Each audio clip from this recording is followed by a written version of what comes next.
Hello दोस्तों, कैसे हैं आप सब लोग। आशा करती हूँ अच्छे होंगे। हमारी आज की कहानी का नाम है सबक। बड़ी बहू सुनो, नंदिनी और उसके ससुराल वाले आ रहे हैं तो तेरा होना ज़रूरी है। इसलिए इस बार तू मायके मत जा। इस बार भी छोटी बहू मायके चली जाएगी, तू अगली बार चली जाना। सावित्री जी बड़ी बहू मीना को एक तरीके से अपना हुक्म सुनाते हुए बोलीं। उनकी बात सुनकर मीना के हाथ रुक गए। जबकि अंदर रसोई में काम करती हुई छोटी बहू प्रगति के तो पर ही निकल आए। जैसे अभी ही उड़कर मायके पहुंच जाएगी, वैसे भी उसे काम करते तो जोर आता था, और घर में कोई मेहमान आ जाए तो और उसकी हालत ख़राब हो जाती थी। चलो अच्छा है, अपनी कामचोर इमेज का फ़ायदा उठाते हुए वो हर बार काम से बच जाती थी। ऊपर से छोटी है, इस कारण से हर बार डांट से भी बच जाती थी। तभी मीना ने कहा, पर माँ जी, मुझे 2 साल हो गए मायके गए हुए, इस बार तो चले जाने दीजिए ना। प्रगति है ना, वो सब संभाल लेगी। नहीं नहीं, प्रगति के बस की बात नहीं है। वो कोई काम ढंग से करती है क्या? फालतू समधी समधन के सामने नाक कटवा देगी। तुम तो बड़ी हो, तुम्हें ही सब कुछ संभालना है। इस मामले में मैं उस पर विश्वास नहीं कर सकती। सावित्री जी ने साफ साफ कहा। पर माँ जी, प्रगति को भी सिखाएंगे तो ही तो सीखेगी ना। हर बार ये कहकर तो नहीं बच सकते ना कि मुझे ये काम नहीं आता, अब तुम मुझे सिखा रही हो। जो कह दिया वो कह दिया, तुम मायके नहीं जा सकती। सावित्री जी ने अपना निर्णय सुनाते हुए कहा। पर माँ जी, नंदिनी के ससुराल वाले 1 सप्ताह के लिए आ रहे हैं, उसके बाद मैं मायके चली जाऊंगी, पर मुझे मायके जाने दीजिए ना। मीना ने विनती करते हुए कहा। कह दिया ना, समझ नहीं आ रहा है। कोई 1 सप्ताह में प्रगति तो लौट कर आएगी नहीं।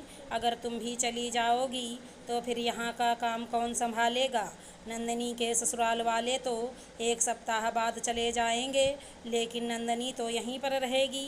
वैसे भी शादी से पहले इतने साल रह तो ली मायके में, अभी भी मायके से पेट नहीं भरा तुम्हारा। अब मैं इस बारे में कोई बात नहीं करना चाहती। नंदिनी और उसके ससुराल वाले आ रहे हैं, जाकर तैयारी करो, कहकर सावित्री जी अपने कमरे में चली गईं। मीना मनमसोस कर रह गई, लेकिन तभी मीना का ध्यान प्रगति की तरफ गया। उसकी मुस्कुराहट ने उसके कलेजे को चीर कर रख दिया। छोटी बहू का भी मायके से पेट नहीं भरा और ननद का भी मायके से पेट नहीं भरा, लेकिन बड़ी बहू जो कि जिम्मेदारी लेती है, उसका पेट मायके से भर जाना चाहिए था। भला ये क्या सोच है। इसका तो साफ मतलब यही हुआ कि जो जिम्मेदारी उठाता है वही हर बार पिसता है। पर इस बार मीना इस फैसले को मानने को तैयार नहीं थी। मन ही मन उसने कुछ निर्णय लिया और अपने काम में लग गई। पिछली बार भी मीना मायके नहीं जा पाई थी, क्योंकि तब सावित्री जी का बाथरूम में पैर फिसल गया और वो गिर गई थीं, तो उनके पैरों में फ्रैक्चर आ चुका था। मीना ने ही उनको संभाला था। तब भी छोटी बहू प्रगति बहुत खुश हुई थी, क्योंकि उसे तो जाने का मौका मिल चुका था। वो तो सप्ताह भर ही यहाँ पर रुकी थी, उसके बाद अपने मायके चली गई थी। तब भी ननद नंदिनी 1 महीने के लिए यहाँ पर आकर रुकी थी। उस बीच मीना ने हिम्मत करके ज़रूर कहा था, माँ जी, अभी तो नंदिनी दीदी आई हुई हैं, मैं 2 दिन के लिए अपने मायके जाकर आ जाती हूँ, मुझे भी मम्मी से मिलने की इच्छा हो रही है। तब सावित्री जी ने साफ साफ इनकार कर दिया था। बहू नंदिनी आई हुई है, मेरे पैरों में चोट लगी है और तुम्हें मायके की पड़ी है, ये जिम्मेदारी उठाती हो तुम ससुराल की। पर माँ जी, प्रगति भी तो गई है। मीना ने सिर्फ इतना ही कहा था कि सावित्री जी ने अच्छा खासा हंगामा कर दिया। अब तुम छोटी बहू की बराबरी करोगी। तुम बड़ी बहू हो, तुम्हें ज़्यादा जिम्मेदार होना चाहिए। कल को मेरे बाद इस घर को तुम्हें संभालना है, और तुम उसकी देखा देखी तुलना करने लगी। नंदिनी तो कुछ दिनों के लिए आई है, अब क्या मायके में भी ये काम करेगी। शर्म आने की बात है। 2 बहुओं के होने के बावजूद बेटी को मायके आकर काम करना पड़ रहा है। आगे मीना कुछ कह नहीं पाई थी। जब भी ससुराल में कोई काम होता तो मीना का ही प्रोग्राम कैंसिल होता, जबकि प्रगति तो आराम से घूम फिर कर आ जाती थी। शाम को जब दोनों भाई आ गए तो पूरा परिवार साथ बैठा हुआ था। तब प्रगति ने अपने पति मनोज से कहा, सुनो जी, मेरे मायके का टिकट करवा देना। छुट्टियों में मायके जाकर आऊँगी और आराम से 1 महीने बाद आऊँगी। मीना को देखकर प्रगति ने मुस्कुराते हुए ये बात कही।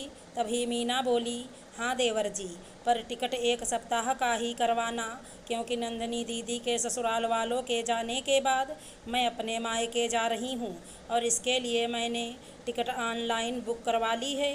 सावित्री जी भी वहीं बैठी हुई थी।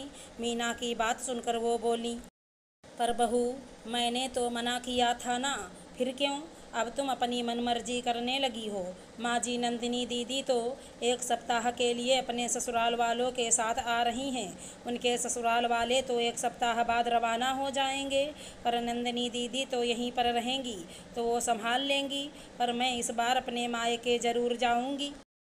मुझे भी अपनी मम्मी से मिले हुए 2 साल हो चुके हैं। क्यों फ़ोन पर बात नहीं होती है क्या तेरी? आए दिन तो बात करती रहती है अपनी माँ से। माँ जी, फ़ोन की बात अलग है, मेरा भी जी चाहता है मायके जाने का, मेरे परिवार वालों से मिलने का, कुछ वक्त उन लोगों के साथ गुजारने का। मीना ने जवाब दिया, बहू, इतने साल तो अपने मायके रह ली, क्या तेरा जी नहीं भरा अभी तक? सावित्री जी हाथ नचाते हुए बोली, कितनी अजीब बात है माँ जी, छोटी बहू का जी नहीं भरा मायके से, आपकी बेटी का भी जी नहीं भरा मायके से, पर बड़ी बहू का जी भर जाना चाहिए मायके से। आखिर मैं भी तो किसी की बेटी हूँ, मेरे भी माता पिता मेरा इंतज़ार करते हैं कि साल में 1 बार ही सही हमारी बेटी हमसे मिलने तो आएगी। जो जिम्मेदारी निभाता है उसी को क्यों दबाया जाता है? आपके लिए तो दोनों बहू एक जैसी होनी चाहिए ना, एक को इतनी छूट और दूसरी को इजाज़त भी नहीं। इस बार मैं मायके जाऊंगी और ज़रूर जाऊंगी, चाहे आप मुझे इजाज़त दो या ना दो, कहकर मीना अपने कमरे में चली गई। सावित्री जी ने अपने बेटे विकास की तरफ देखा कि कम से कम वो तो अपनी पत्नी को समझाएगा, पर उसने भी कहा, माँ, ये बात तो गलत है। कुछ दिन प्रगति अपने मायके रह आएगी और तो कुछ दिन मीना रहकर आ जाएगी। आखिर 2 बहुएं तो दोनों को एक जैसा समझो। एक तरफा निर्णय हमेशा नुकसानदायक होते हैं। 2 बहू में फ़र्क कहीं आपके घर के 2 टुकड़े ना कर दे, कहकर विकास भी कमरे में चला गया। आखिर सावित्री जी को भी समझ में आ गया कि किसी एक को ही दबा के नहीं रखा जा सकता, आखिर उन्हें निष्पक्ष होना ही पड़ेगा। अगर हमारी कहानी पसंद आई हो तो चैनल को लाइक शेयर सब्सक्राइब करें। राधे राधे दोस्तों।